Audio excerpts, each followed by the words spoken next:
You better watch out, you better not cry. Pinoy Santa Claus is coming to town. Meet Ron Cipres, 52, 5'8 ang height, 125 kilos ang bigat. Siya ang Filipino version ni Santa Claus, born in Muntinlupa.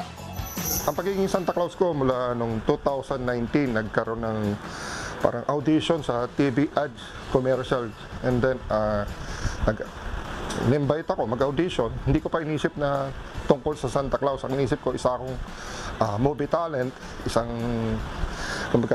karakter na lalabas. Artista yun. At kung isasala mo sa screen test ang ating local Santa, aba, talagang pasok sa banga. Mula sa kulay ng mata, balbas na mahaba, hanggang sa laki ng tiyan niya.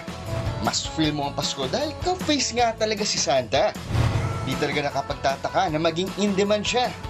Malabas ako sa mga mall, sa mga barangay, sa mga hotel, sa mga depende, sa mga Christmas party, meet and greet.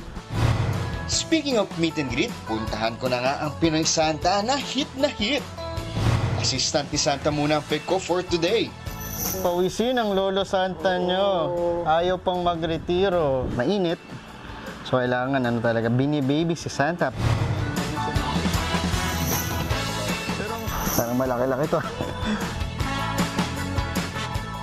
So dapat nakatak info.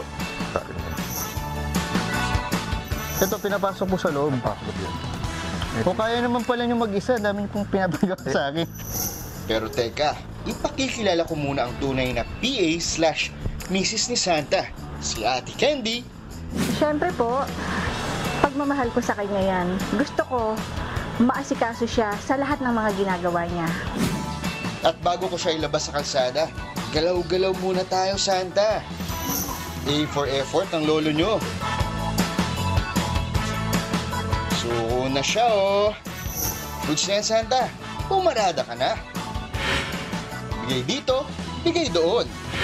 Nakakatuwa talaga itong si Santa Ron. Iba talaga ang hatid saya ng ating Pinoy Santa. Ibinibigay ko lahat eh. Nag-i-enjoy ako. Hindi lang ako yung Santa Claus. Happy weekend mga kapatid. Monty Lopez, News 5.